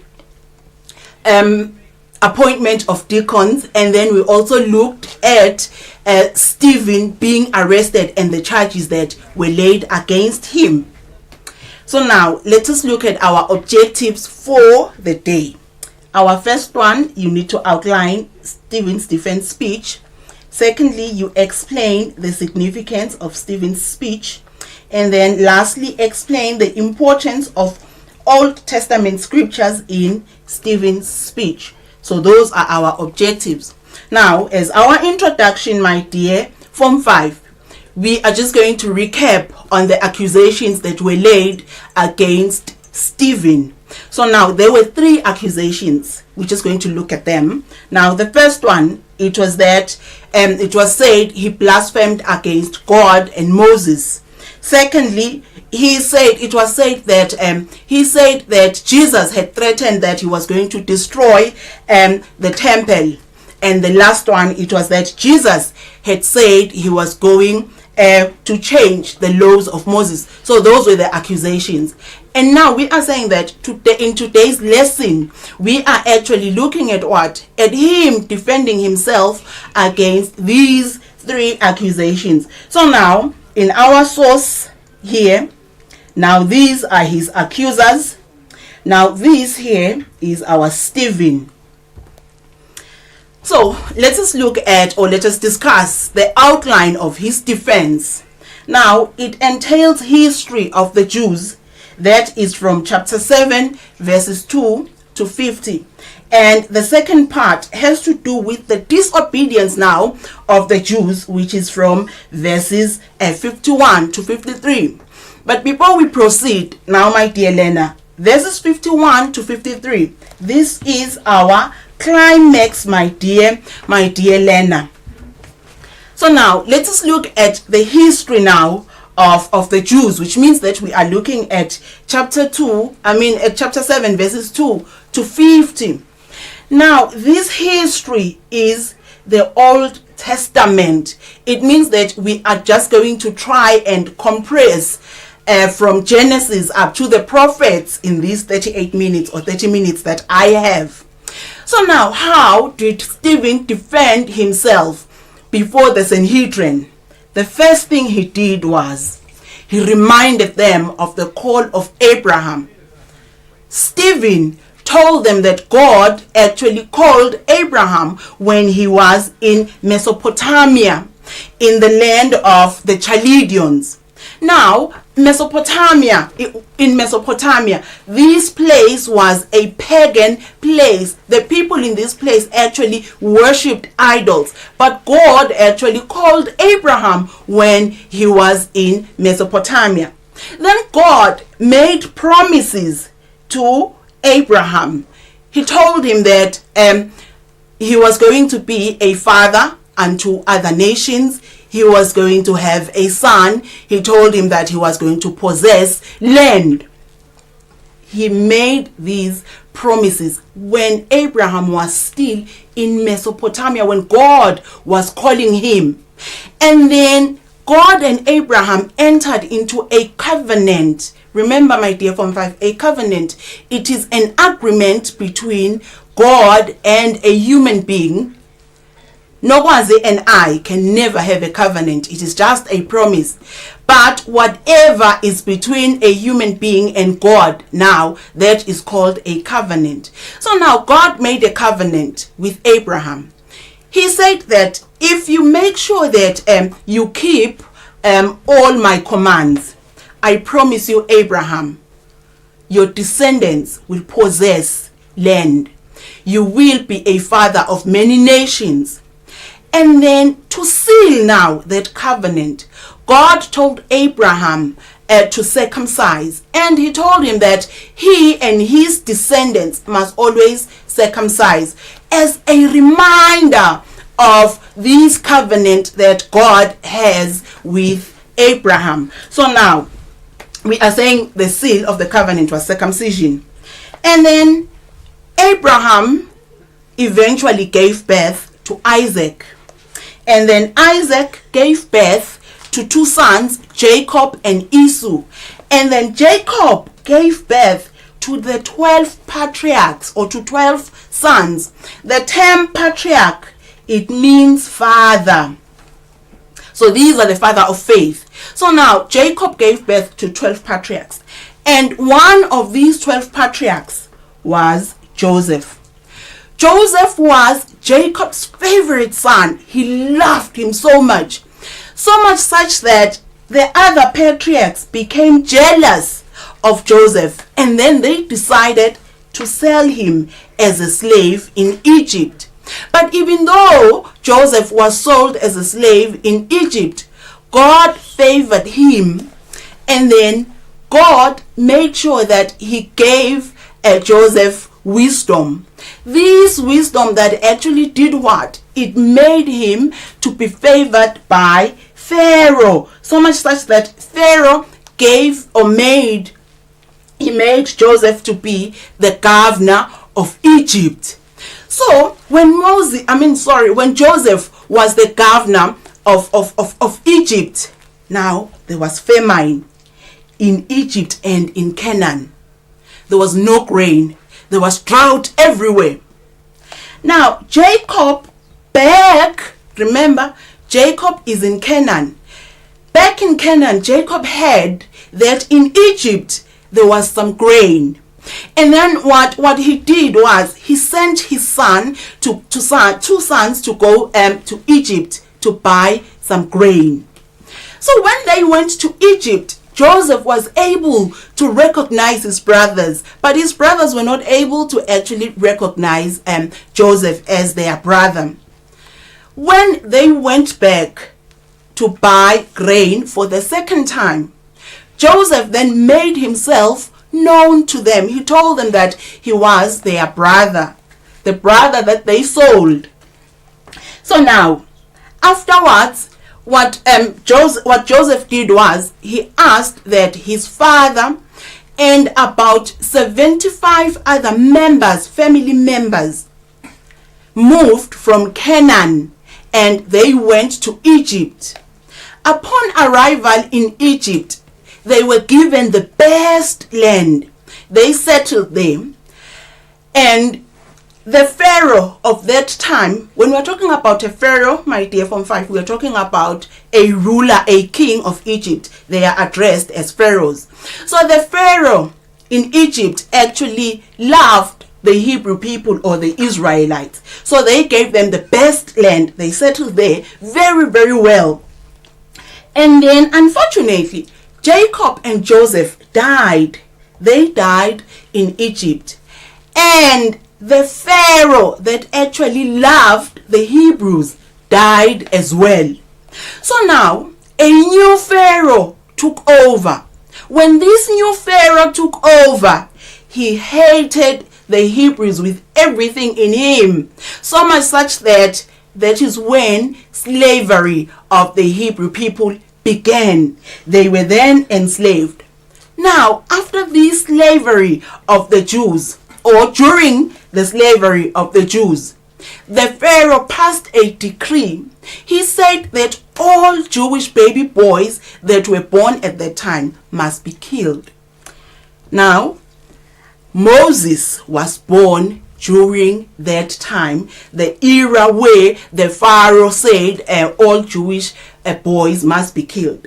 But his mom was able to protect him or to raise him for only 3 months. Afterwards, he could not hide him anymore. He could not hide Moses. Remember, now we are done with Joseph. We are talking about Moses. We are saying Moses now was born during that time. So, now, we said the Pharaoh hated them. But for one reason or another, Moses was raised by one of Pharaoh's daughters. He was raised as a prince. He grew up and understood the craft of the Egyptians. Now, when he was about 40 years of age, he visited his brothers. He visited the Hebrews just to see how they lived. And then he saw an Egyptian ill-treating the Hebrew people, and he killed that Egyptian and buried him. Now, the following day, Moses visited his brothers again. Now he found 2 Hebrews fighting, and then he asked them, now, why are you fighting? Because you are brothers. Why are you fighting? And the one who was on the wrong actually said, who made you a ruler and a judge over us? Are you going to kill us like you killed the Egyptian yesterday? Now, my dear Form 5, I want you to make a mark there. That is the first rejection. Now they are rejecting Moses. Remember, they said, who made you a ruler and a judge over us? So that's the first rejection of Moses. And then, this very same Moses is the one that made a prophecy and told the Israelites that God will raise a prophet among you, a prophet like myself. Make sure that you listen to that prophet that God will raise. Now, Moses here was actually talking about Jesus. This prophet that he was going to raise, it was Jesus. Now, let us move on with our story. Moses fled after the Hebrew person, and that one that was wrong, said, who made you a ruler and a judge over us? He fled and he went to live in Midian. So in Midian, he took care of Jethro's flocks. So he also got married there. He married Jethro's daughter, and they had 2 sons. Now, after 40 years in exile, God called him on Mount Sinai whilst he was still taking care of his father-in-law's flocks. He told him to go back now to Egypt to free the Israelites. And Moses did just that. You know the story, that Moses went back, but Pharaoh was not easily convinced. You know that there were 10 plagues.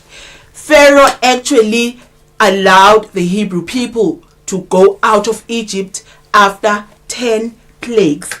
And then when they were in the wilderness, again, they rejected Moses. The Hebrew people, now Moses has taken them out of Egypt. They were crying to God. They cried, and God listened to their cries. And then he sent Moses. Moses leads them out, telling them that it's your God, it's Yahweh. It is I am who I am that has actually said I should free you. This I am who I am actually led them by the pillar of fire at night and a cloud during the day. This I am who I am parted the Red Sea, and they went there on dry ground. But when God called Moses to Mount Sinai, then the Israelites rejected Moses the second time. they asked Aaron to mold now a golden calf that they worshipped because they could not see Moses. So now they offered sacrifices to this golden calf. So now this is the second rejection. Now, moving forward, Moses did not, my dear Form 5, lead the Israelites into Canaan, but they were led by Joshua, because Moses died before they could enter at the promised land. So now, Joshua took them into Canaan. He ushered them into Canaan. And in Canaan, these people were actually ruled by judges. They did not have a king. Their king was God. So now, judges would do what? Would settle any disputes that the Israelites had in that promised land. But then, because the Israelites or the Hebrew people are very, very special people, they then demanded for a king. God was not very pleased with that. But he was like, okay, because that is what you want, I will give you what you want. And then he gave them kings. But now, Stephen, in his defense, he focuses on two kings. He focuses on King David and King Solomon. So now, King David, we all know that King David is a man after God's own heart. This is the king that actually expanded the territory of Palestine. It was during his reign that the territory of Palestine actually increased. He was a fighter. He was a man of war. So now, David, being a man after God's own heart, asked God if he could build him a temple. And God said, no, you cannot build me a temple because your hands are too dirty. They are full of blood. So no, you cannot. Now, King David dies, and then he was succeeded by King Solomon, his own son.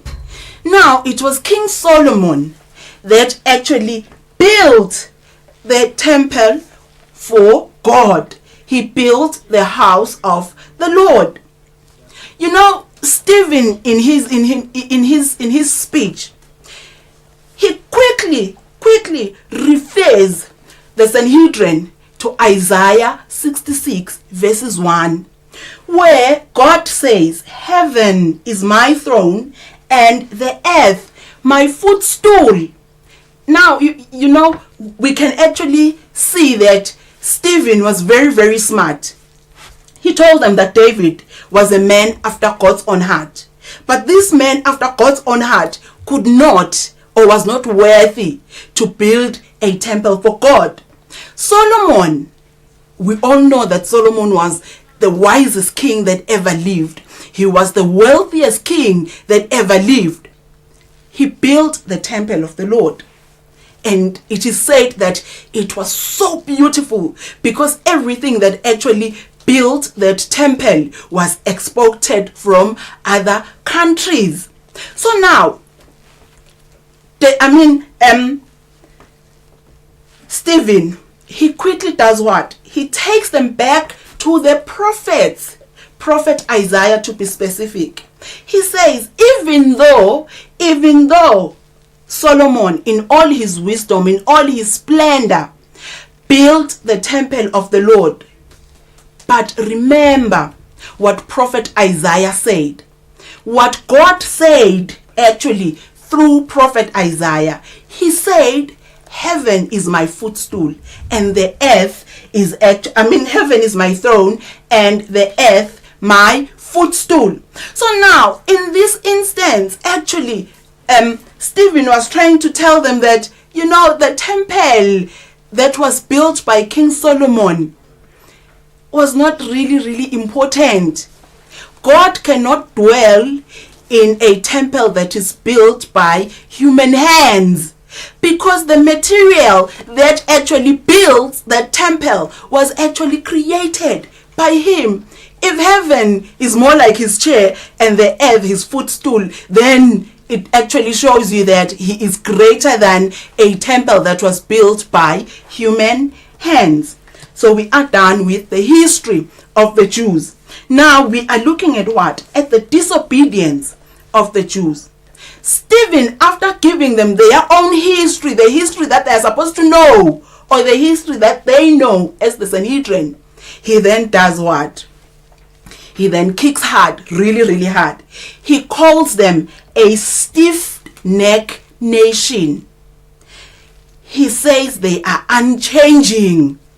He says they are uncircumcised in hearts and ears, which means that they don't listen and they are not open to the Holy Spirit. He says they resist the Holy Spirit, and they actually persecuted the prophets, all the prophets.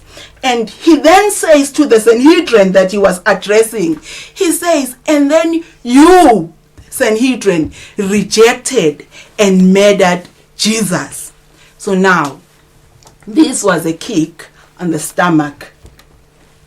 So let us look at the significance or the importance now of this speech. Why is it so important? Now, this speech deals with three pillars of Jewish piety, of what makes a Jew to be a Jew. When we're talking about the Jewish piety, it is what they hold dear to them. Now, it focuses on the land, which is taken from verses 2 to 36. It deals with the law, which is 37 to 43.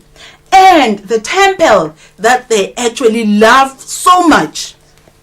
Secondly, it marks a decisive break between Judaism and Christianity. Actually, in this speech, Stephen actually shows that there is a difference between these two religions. Christians do not focus on the law.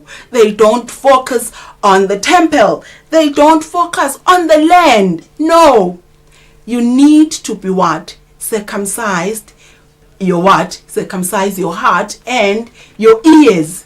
Not just the circumcision that they were used to. And then again, it traces the history of Christianity from the patriarchs of Israel. Again, it proves that Moses predicted the coming of the Messiah. Remember, when we're talking about Moses in the history, Moses said, God will raise a prophet among you. So now he predicted it. And then it also exposes the evil deeds of the Jews towards prophets and Jesus. Remember, he reminded them that they actually did what? They actually killed all the prophets and Jesus. And then again, this speech was actually a defense. Stephen was actually trying to show them that he didn't do anything wrong. It was them that were misunderstanding their own laws. And then again, he was making a clarity on the issue of the temple. The true temple, a true temple, is actually Jesus Christ. It is not the temple that is made by human hands. Now, why did Stephen then use Old Testament scripts? It was because his audience was largely Jewish. Remember, he was addressing the Sanhedrin. And then he also wanted to establish a rapport with Jews. Now, Stephen was a Hellenistic Jew. He was a Greek-speaking Jew. So now he wanted to make sure that the Jews, the Aramaic-speaking Jews, were actually on the same page with him. And then also, it was because all Jews held the patriarchs in high esteem. They loved Abraham, they loved Joseph, they loved Moses, Isaac, and all their kings. So that is why he actually brought them, or he actually spoke about them in his sermon. And then he also wanted to expose their failure to understand their own scriptures. So now, characterization: Stephen was wise, he was eloquent, bold, and committed. And then just lessons learned. 2 minutes, my dear Lena. You need to be able to stand for your faith. You need to use wisdom to deal with opposition. Read and understand scriptures. Be willing to suffer for your faith. Forgive those who wrong you. And don't compromise your standards in the face of persecution or adversity. Remember, you will be able to beef up these bonds by reading chapter 7, verses 2 to 53. Thank you very much, Nogwazi. That's the end of our lesson. Thank you very much, Bumelelo, for that. And we're looking forward to seeing you again, of course. Oh, yeah, I'm coming back. Thank you. Viewers at home, unfortunately, that was the last lesson for the day. Just to also apologize for the break in transmission. At times, we really do apologize for that. We were supposed to have biology today, but we couldn't do it. We couldn't have it today because of time. But don't worry, from 5s, we will have that subject for you guys tomorrow. Because of time, I have to love you and leave you. We will see you guys tomorrow from myself and the team. Goodbye.